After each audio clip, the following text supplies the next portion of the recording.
De monocapas, granulares de discos duros y partículas magnéticamente repulsivas.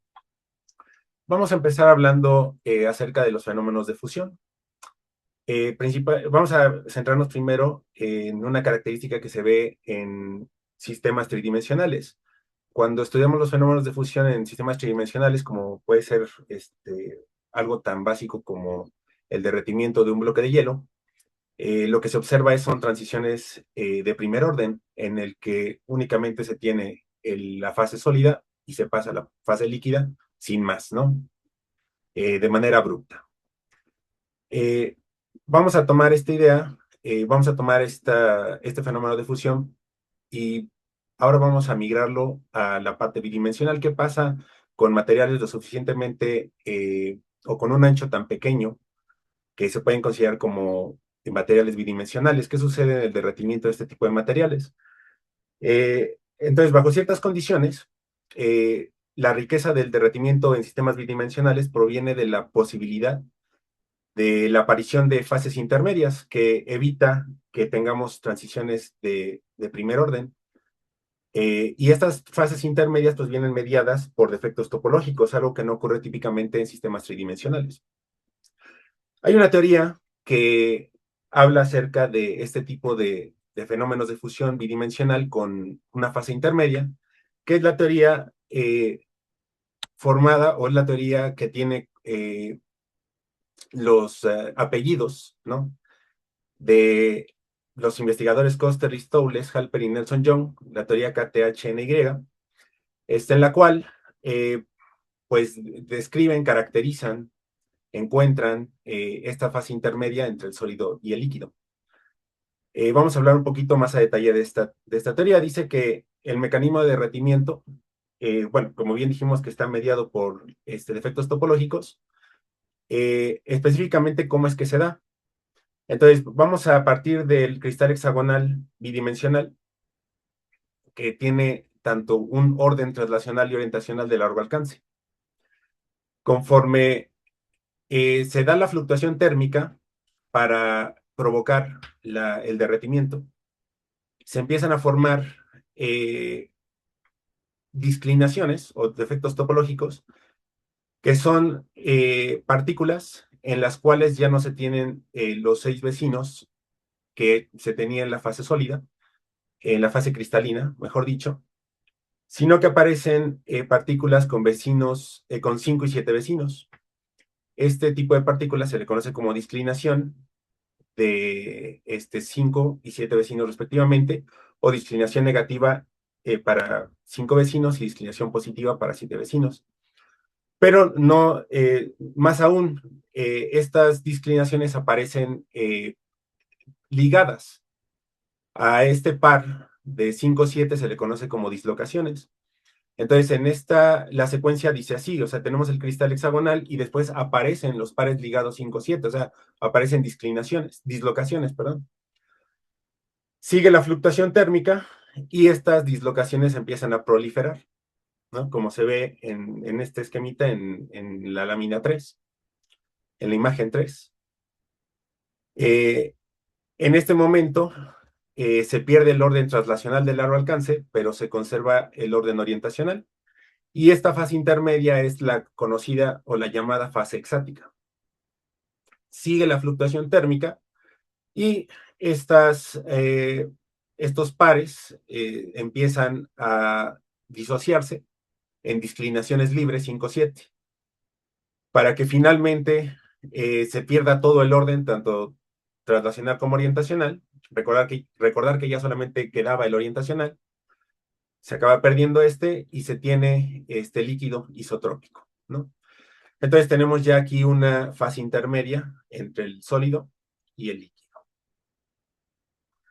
Esto es a nivel local. A nivel global, eh, lo que se tiene, bueno, obviamente este es el mismo procedimiento, pero la forma de medirlo es con unas funciones llamadas funciones de correlación translacional, eh, usualmente denotada por G sub t, y función de correlación orientacional, usualmente denotada por G sub 6, que no es más que un promedio, un promedio como el que aparece aquí en pantalla, que es de las funciones de orden, son funciones del parámetro de orden orientacional y del parámetro de orden translacional, ¿no?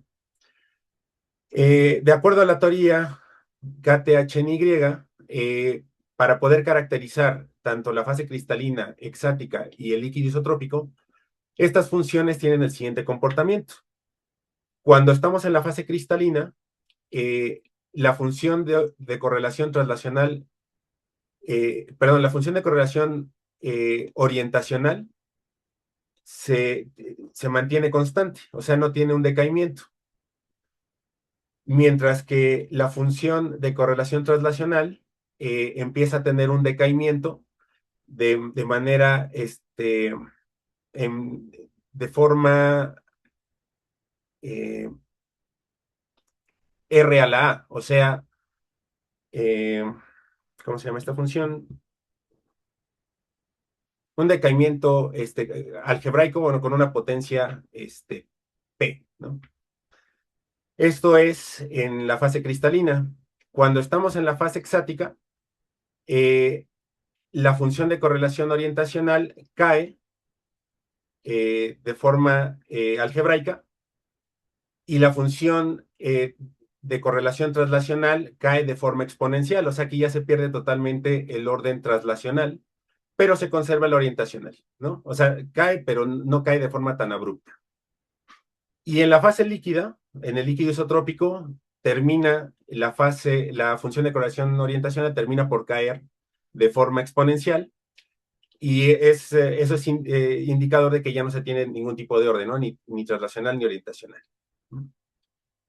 Y bueno, esta es la forma en cómo se caracteriza estas tres fases en los dos pasos predichos por la teoría KTHNY. Eh, Nosotros lo que hicimos en este trabajo fue considerar un sistema granular de discos duros y para termalizar, pues fuimos retirando partículas de tal forma que tenemos una relajación estructural cíclica bajo una variación controlada de la densidad. Sabemos que en los sistemas granulares remover partículas es equivalente a termalizar. Eh, para ser más específicos, este sistema granular de discos duros lo simulamos mediante la siguiente metodología, que está basada en un Monte Carlo local con relajación cíclica. ¿Cómo comienza esta simulación? Bueno, tenemos en una cajita de 50 por 50 con condiciones de frontera periódicas, una cantidad inicial, ¿no?, de discos duros.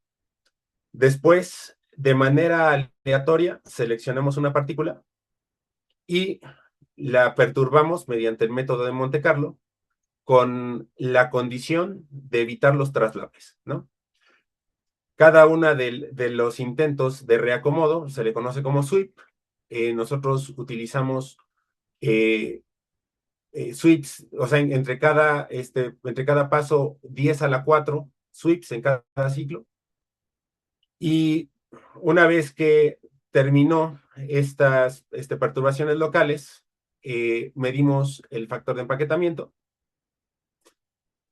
y posteriormente eh, hacemos una descompresión controlada en la cual elegimos de manera aleatoria una partícula, perdón, un porcentaje de partículas y las removemos. Y comenzamos el ciclo nuevamente. Elegimos una partícula aleatoria, la perturbamos, le damos unas agitadas, unos sweeps, medimos el packing fraction y nuevamente, ¿no? Entonces, de esta forma, vamos juntando, ¿no?, los distintos frames de cómo quedó el sistema después de termalizarlo a través de los sweeps y de la variación controlada de la densidad.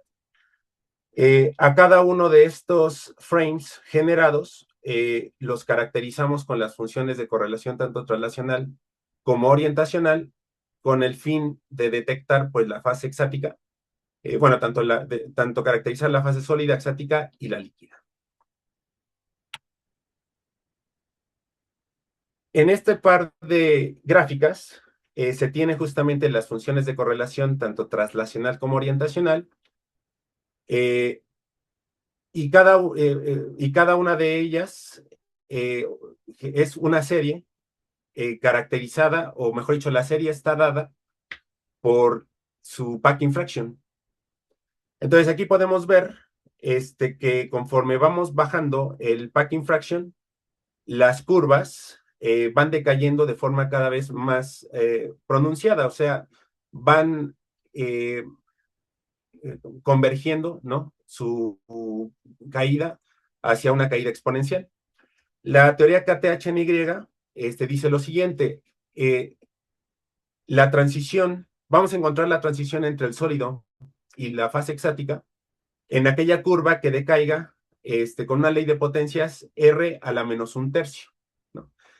Y nosotros encontramos que justamente la curva que se acerca a ese decaimiento se encuentra en el valor de packing fraction de 0.703, como aparece aquí en el inset de la figura.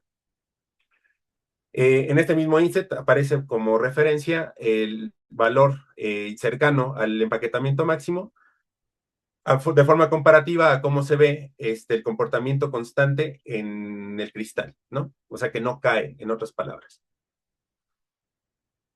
De forma análoga, al aplicar ahora la función de correlación orientacional, encontramos que, eh, bueno, o mejor dicho, la teoría KTH-Y nos dice que la transición exático a líquido isotrópico se va a encontrar en aquella curva de G6 o de la función de correlación orientacional que decaiga en una potencia a la menos un cuarto.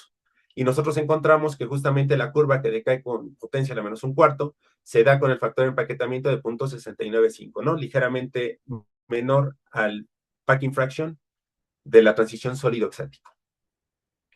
Para reforzar estas observaciones, estudiamos también las llamadas susceptibilidades, que no es más que el estudio de la variación o la varianza de los parámetros de orden orientacional y traslacional respectivamente. En este par de gráficas tenemos justamente las susceptibilidades o estas varianzas en función del packing fraction, y la teoría nos indica que en el máximo, cuando se da el máximo de las susceptibilidades, eh, específicamente cuando se da el máximo de la susceptibilidad X6, o sea, la que mide la varianza del parámetro de orden orientacional, ahí vamos a tener justamente la transición entre el sólido y la fase exática. Perdón, entre la fase exática y el líquido. Y cuando encontremos el máximo en Xi-T o en la susceptibilidad relacional, justamente vamos a tener el punto en el cual tenemos la transición entre el sólido y la fase exática.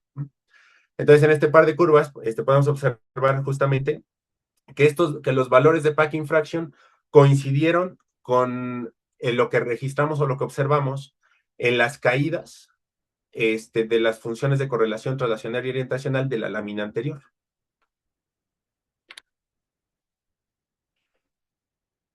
Posteriormente, estudiamos también la dinámica de los defectos y podemos encontrar aquí algo interesante. Debido a que nuestro mecanismo de termalización se basa en la remoción de partículas para variar la densidad y con esto aumentar la fluctuación térmica, nosotros lo que hicimos fue, pues, detectar con observaciones directas las disclinaciones 5 y 7 y también las dislocaciones. Y lo que medimos en función del packing fraction fue la densidad de cada una de estas, o sea, la densidad de las disclinaciones positivas, las disclinaciones negativas y de las dislocaciones.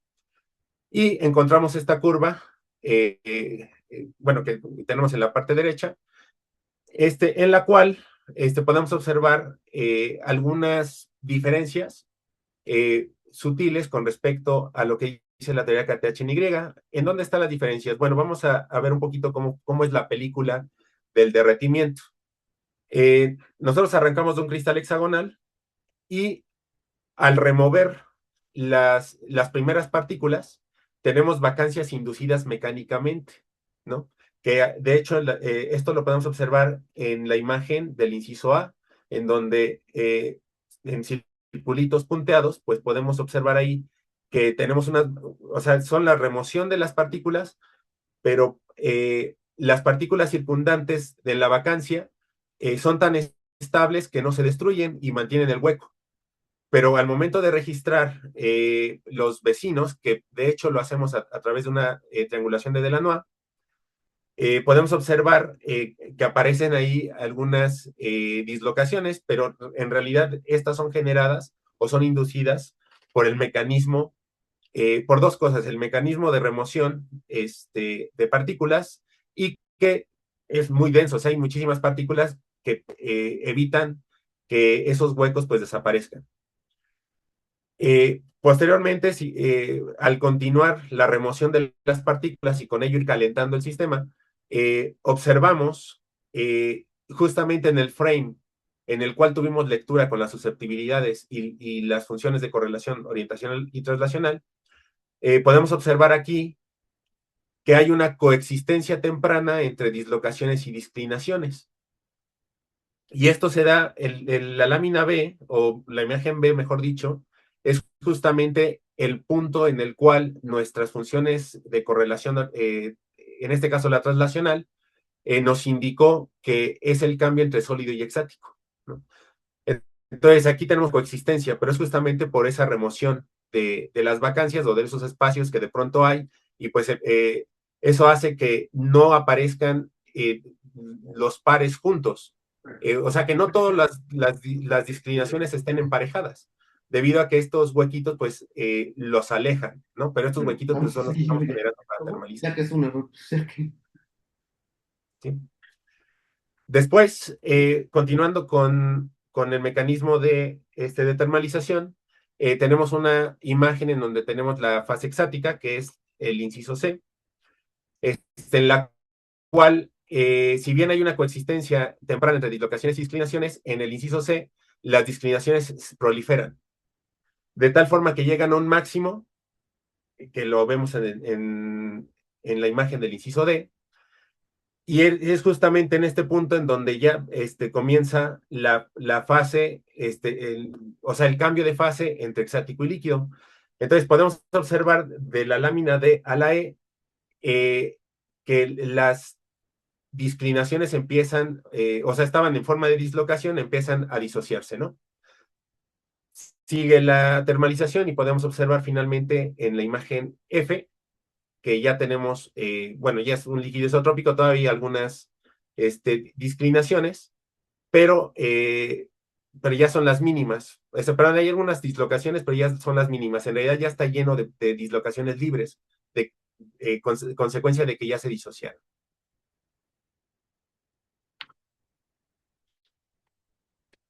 Bueno, esos fueron los resultados con respecto al sistema de discos duros.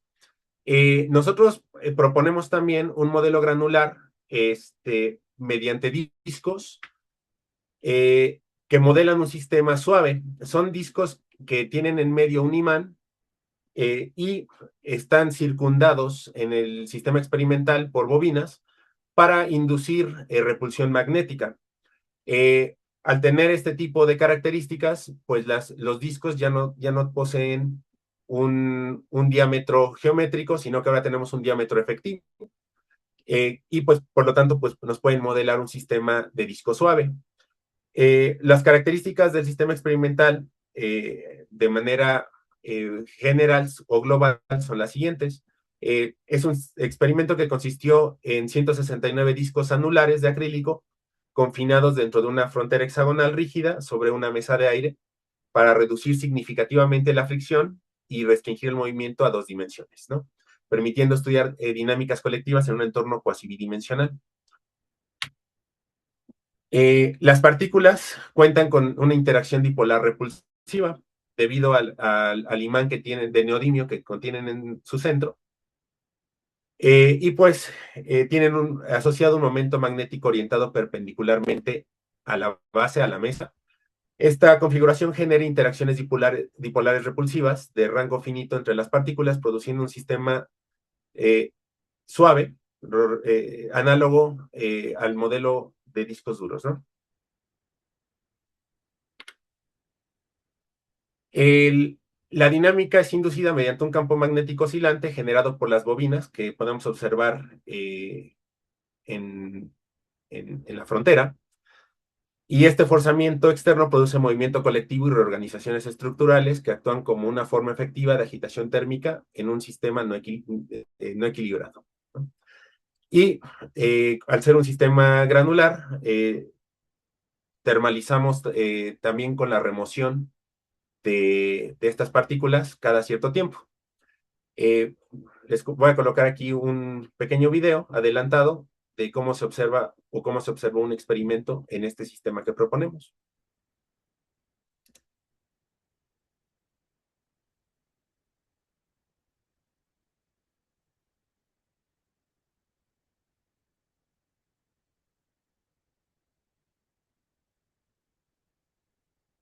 Ok. Para este sistema, pues medimos nuevamente las funciones de correlación en función del packing fraction, tanto la función de correlación translacional como la orientacional, haciendo una serie por cada valor del packing fraction. Y encontramos aquí que la curva que decae en potencia a la menos un tercio fue para el valor del packing fraction de 0.86.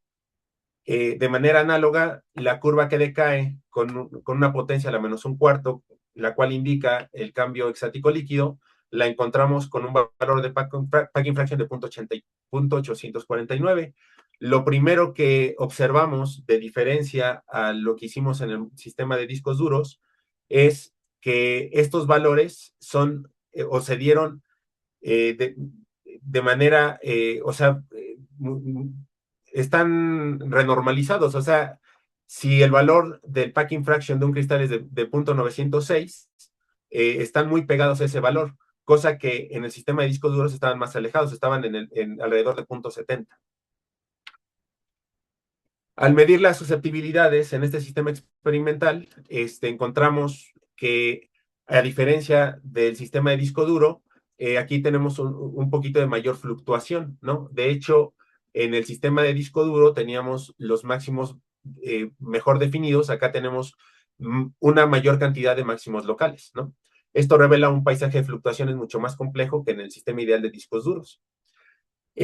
Nuevamente, tenemos aquí una concordancia con lo registrado en las funciones de correlación translacional y orientacional, ya que el máximo de la susceptibilidad translacional fue alrededor de 0.86, uno de los máximos locales y otro de los máximos en la susceptibilidad orientacional se dio alrededor de 0.849, ¿no? Coincidiendo con lo observado en las funciones de correlación tanto translacional como orientacional de la lámina anterior.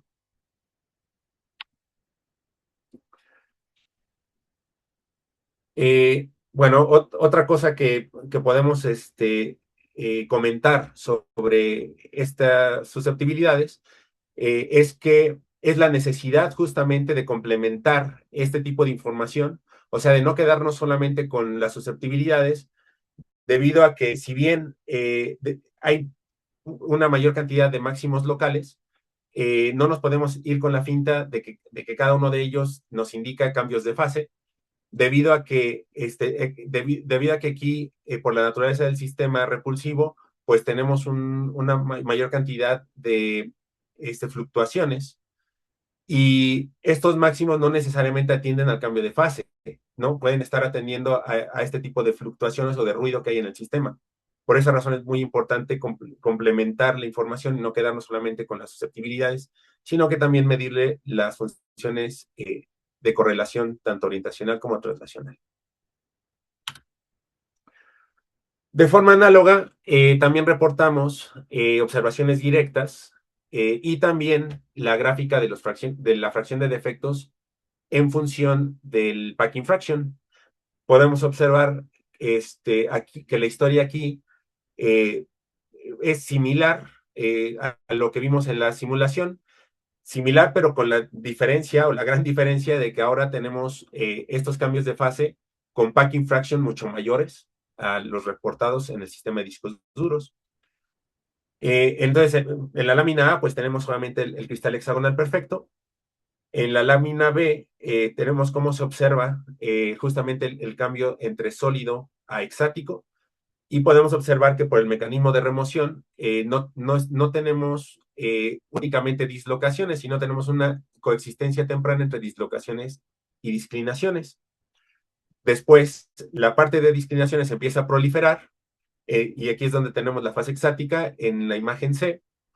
Y después, esta proliferación llega a su máximo en la imagen D y se empiezan a disociar, de tal forma que se empieza a formar el líquido. Y bueno, ya en una fase muy avanzada tenemos la imagen F en donde ya es el líquido isotrópico en una fase muy avanzada, ¿no?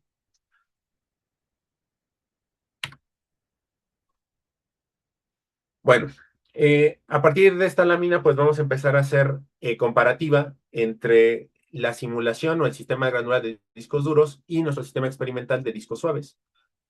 Lo primero que observamos es que la repulsión magnética incrementa la población de defectos, incluso altas densidades. ¿Por qué podemos observar esto? Bueno, lo vemos en la comparativa de las gráficas de la fracción de los defectos en términos del packing fraction.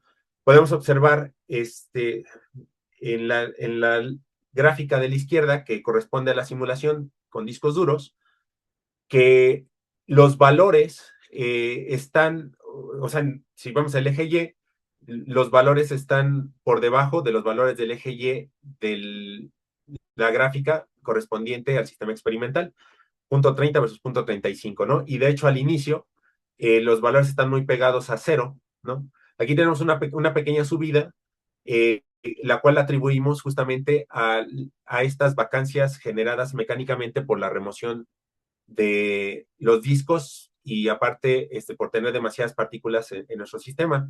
Pero aún así, el número o sea, lo que tenemos es que en la gráfica de repulsión magnética los valores son mucho más altos, ¿no?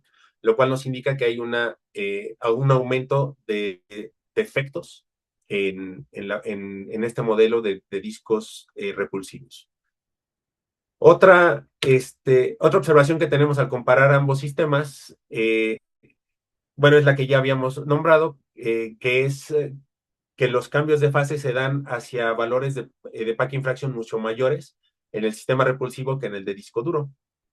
De hecho, eh, tenemos ahí de punto 7 a casi punto 86, 88, ¿no? O sea, si consideramos que el packing fraction del cristal es de punto 906, pues en el sistema repulsivo estamos teniendo el cambio de fase en poco, en poco, no puedo decir poco tiempo, pero sí en valores de packing fraction muy cercanos al valor del cristal. Y en el caso del disco duro, pues sí, requiere de una mayor, de estarle quitando más y más partículas, de termalizarlo un poco más. Tampoco está tan bajo, pero sí está un poco alejado del valor de punto 906.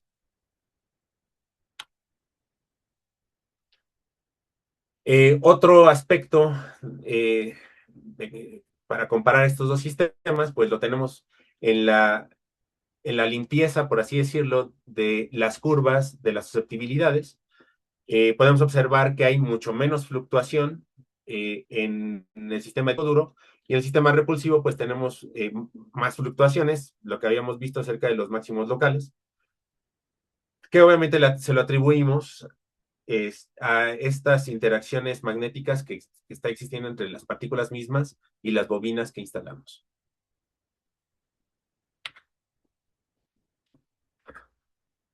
Como conclusiones, pues tenemos lo siguiente, observamos tanto los dos sistemas que expusimos, la existencia de la fase exática, ¿no? O sea, podemos observar que el proceso de fusión se dio en dos etapas, cristal exático, exático líquido. También podemos observar que las funciones de correlación mostraron los decaimientos críticos esperados. Recordar que en la transición sólido-exático es con un decaimiento con potencias de a la menos un tercio y en la exática líquida a la menos un cuarto en GT y G6 respectivamente. Las susceptibilidades, tanto traslacional como orientacional, presentaron máximos separados, apoyando la existencia de una transición en dos etapas. El análisis topológico reveló la evolución de dislocaciones ligadas, redes de defecto y discriminaciones libres durante el proceso de derretimiento. Eh, en el sistema granular con remoción de partículas, las vacancias inducidas mecánicamente generaron una coexistencia temprana entre dislocaciones y discriminaciones parcialmente libres, y el mecanismo KTHNY permanece robusto más allá del límite ideal de discos duros, aunque las interacciones suaves modifican cuantitativamente la dinámica defectual y las fluctuaciones estructurales. Como trabajo a futuro, eh, pues tenemos la intención de estudiar ahora la fase tetraica en sistemas de partículas cuadradas con repulsión magnética, eh, carac caracterizar estos procesos de fusión mediante series de tiempo, eh, con la idea primordial de, así como vimos que si nos quedamos solamente con las susceptibilidades, podríamos llegar a errores si no la reforzamos con las funciones de correlación, orientación y traslacional. Pues también es todo un reto matemático el medir los decaimientos, debido a que la teoría de los ajustes pues no es 100% precisa, tiene ciertos bemoles. Pues bueno, añadir otro tipo de caracterización matemática, pues es deseable. En este caso, pues puede ser series de tiempo o alguna otra herramienta propia de la física estadística o de la estadística y probabilidad en general. Y pues también deseamos explorar sistemas con diferentes geometrías, puede ser partículas anisotrópicas o interacciones activas. El grupo de trabajo al cual pertenezco y al cual agradezco mucho, aparece a continuación, provenientes tanto de la Universidad Autónoma del Estado de Hidalgo, la UNAM, el IPN, la UAP, la Universidad de Bruselas, y gracias por su atención. Muchas gracias por la presentación. Muy interesante todos los resultados. Y pasamos a la sección de preguntas. Creo que ya hay una en el chat. Eh, no sé si la quieres hacer, Rodrigo. Sí, muchas gracias por la charla. Bueno, esta pregunta era más bien al principio, donde mostrabas eh, los sistemas en 2D en cuadrados. No sé si era condiciones periódicas o confinamiento, porque vi que había como discriminaciones en la frontera. No estoy seguro qué tipo de condiciones de frontera había ahí antes de los experimentos. Sí, Antes, ahí. aquí. eh, Ahí. Ajá, la pregunta es, ¿qué tipo de condiciones? Sí, si había confinamiento o por qué aparecen Ah, los defectos en la frontera en este caso. sí, lo que pasa es que aquí, debido al mecanismo de Monte Carlo local, son periódicas, sí, en efecto, en la cual si una partícula se sale por la izquierda, aparece por la derecha. Ok, Entonces, ok, ajá, sí, exacto, como una carpeta, ¿no? Ahí pegada, son condiciones periódicas. ya, porque llama la atención que aparecen bastantes puntos rojos justo En en las las fronteras. esquinas, ¿no? En las fronteras. Pero, Sí, es ok. que está contando las de la izquierda, bueno, o la de la derecha Ahí ya es respectivamente. más bien de cómo caracterizas la discriminación, ¿no? Ujú. Ok, ok. Sí. Y si puedo preguntar una cosa más, más bien para entender las interacciones que hay en el sistema de discos magnéticos. Sí, Cada disco es un dipolo, ¿no?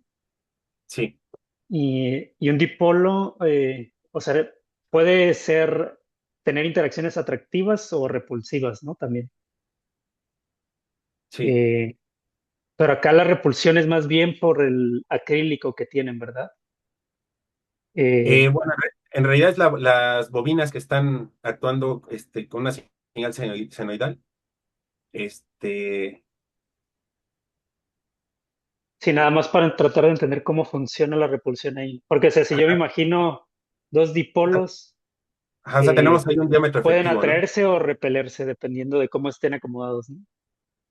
Sí, bueno, y obviamente si estamos, o sea, si tenemos una bobina que está actuando de manera cíclica, cíclica cambiando la polaridad, está de manera cíclica cambiando la repulsión por atracción, ¿no? Ok, Entonces, obviamente, bueno, ahí depende obviamente de la frecuencia con la que están las bobemas, pero así es la forma de controlar ese tipo de interacción. ok. Entonces la Ujú. mayoría del tiempo es repulsivo también.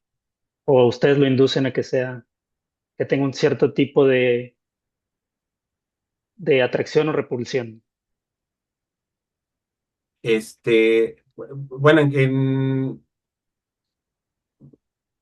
bueno, aquí digamos que la calibración o sea, con la onda de una función, de un generador de funciones.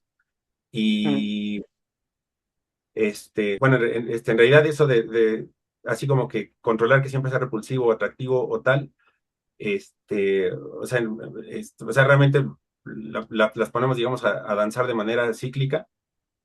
ok, Y bueno, digamos que ahí hay como una aleatoriedad entre las partículas, pero no hay así como que una respuesta cuantificada de siempre es repulsivo, siempre es atractivo, o es más atractivo o repulsivo. claro.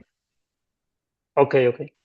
Sí. Y no sé si lo han hecho, o sea, algo que tal vez sería muy sencillo sería poner alguna marca para saber la orientación de los discos, nada más para saber si están girando o si se están alineando todos en la misma dirección o cómo es la orientación de cada disco, ¿no? Sí, claro. Sí, eso es buen comentario. No lo tenemos, no lo medimos porque obviamente ahí se ve que las marquitas son círculos, pues no se va a ver un cambio orientacional, Ujú. en el plano XY, ¿no? Pero sí Sí, quizá una rayita, colocarla ahí y sí se podría registrar, angularmente, bueno, en XY cómo están girando, ¿no? claro. Y también, o sea, sería interesante ver si hay algún tipo de ordenamiento, ¿no? En direcciones. Claro, Bueno, seguro que sí, ¿no? Porque es como un modelo de Ising libre. ok. Eh, pero bueno, a ver cuál es el efecto de las disclinaciones y los defectos topológicos en este ordenamiento. O sea, creo que es interesante. Bueno, muchas gracias, Francisco. No, al contrario. Creo que Paco Alarcón quiere participar. Sí, Sí, gracias, Ángeles. ¿Me escuchas, Francisco? sí, Sí, sí. bien. Muchas gracias por tu presentación, tocayo, muy, muy interesante. Tal vez es una cosa de problema de lenguaje, tal vez, que para ver si es claro esto de cuando dices discos suaves, ¿te refieres al hecho de que el acrílico se deforma o a la parte No, de la interacción magnética repulsiva que induces? sí, de hecho hay un error en el título de la lámina, porque no son discos suaves, ¿no? O sea, son discos duros, pero que tienen repulsión por el dipolo magnético, pero que pueden modelar un sistema de discos suaves, pero no son discos suaves. Ahí es un error que tengo en el título de la lámina. Ok, pero entonces lo que tú tienes ahí es un potencial que va como R al cubo por tener dipolos, uno entre R al cubo. Bueno, el potencial no lo tengo medido. Bueno, lo que tengo, bueno, no sé si está relacionada la pregunta con lo que estaba viendo de las funciones de correlación translacional o cuál es la... Sí, bueno, que si ya estás induciendo un campo magnético, ¿no? Entonces me imagino que tienes, quiero decir, uno puede entender que esa inducción de ese campo magnético tiene la forma de 1 sobre R Ah, al cubo. Pero ahora igual te estoy mintiendo, ¿no? Pero yo diría que va como 1 sobre R al cubo, pero no estoy seguro del todo. Pero el punto es de que efectivamente, me quedé con esto de la suavidad, ¿no? O sea, no es sí, duro como puede ser un WCA, digo, en la parte experimental, y por eso tal vez me quedé con esta idea de la suavidad, pero pero como dices, igual solo es un typo de tu slide. Sí. Sí, ahora, ¿por qué digo que es un sistema que que puede modelar uno de discos suaves? O sea, no son discos suaves, pero sí que puede modelar uno, o ¿por qué pensamos que puede modelar uno de discos suaves? Pues es porque tiene un diámetro efectivo, ¿no? O sea, por la repulsión que hay entre dos partículas, ese diámetro efectivo lo medimos con la GDR, cosa que, por cierto, aquí no mencioné. Este, Obviamente con el abscisa del primer pico de la GDR, y no coincidía con el diámetro de los discos, ¿no? Era un poco mayor, entonces eso nos indicaba un diámetro efectivo en la cual, pues bueno, ahí, pues por el aire y la interacción de las bobinas, pues hay momentos en donde hay un cierto traslape, pero entre diámetros efectivos, ¿no? Vale. Entonces, al haber ese traslape, pues podemos pensar que podría simular un sistema suave. Ok, ya ahora lo entiendo. Muchas gracias, Francisco. Entonces, tus packing fractions son packing fraction efectivos también, ¿no? Son Entonces, efectivos para el sistema hay que agarrar con de pinzas esa integrales. comparación, ¿no? De fees Sí, duras de Monte Carlo con este fee de experimentos, ¿no? sí. Sí, Vale, de hecho, gracias. eso es algo que voy a añadir en las gráficas, ponerle. Ah, bueno, de hecho aquí dice efectivo, ¿no? Pues, Bueno, cuando comparas bueno, las fees no les llamas igual, ¿no? pero las FI, esas sí tenía que colocarle ahí un FIEF, ¿no? FI efectiva para que quede claro que es con un packing fraction efectivo.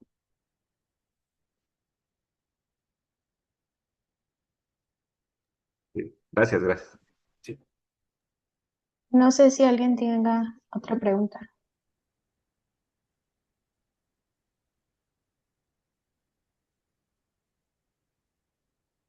Sí, Luis, adelante. Hola, ¿qué tal?